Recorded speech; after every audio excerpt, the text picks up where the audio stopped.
அவசரமா மூவ் ஆயிட்டு இருக்க இந்த காலத்துல நம்ம பெரிய நோய்களை கண்டு மட்டுமே அஞ்சிட்டு இருக்கோம். ஆனா மெதுவா நம்மளை கொண்டுட்டு இருக்க டிஃபிஷியன்சிஸ் பத்தி நம்ம எதுவுமே கேர் பண்ணிக்கிறது இல்ல.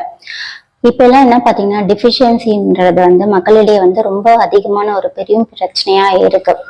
பாத்தீங்கன்னா இப்ப எல்லாருக்கும் ஹெச்பி கம்மியா இருக்கு அப்படின்னும் போது படபடப்பா இருக்கும், ரொம்ப டயர்டா இருக்கும், இல்ல அவங்களுக்கு தூக்கம் இல்லாத இருக்கும், சின்ன சின்ன வேலைகள் கூட அவங்களால செய்ய முடியாது. இந்த கண்டிஷன்ல பாத்தீங்கன்னா அயனை இன்க்ரீஸ் பண்ற மாதிரி நிறைய ஃபுட்ஸ் இருக்கு.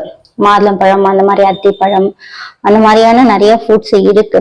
பட் எல்லாரும் பாக்குறது வெறும் அயன் எடுத்துக்கிட்டா மட்டும் போதும் அப்படின்றத நினைக்கிறீங்க. பட் அயன் மட்டும் எடுத்துக்க கூடாது. அயன் உள்ள நமக்கு அப்சர்வ் ஆகிறதுக்கு விட்டமின் சியும் முக்கியமான விஷயம். ஸோ அயன் எடுக்கும் போது vitamin C rich foods orange, lemon, இந்த மாதிரி சிட்ரஸ் ஃப்ரூட்ஸ் எடுத்துக்கணும்.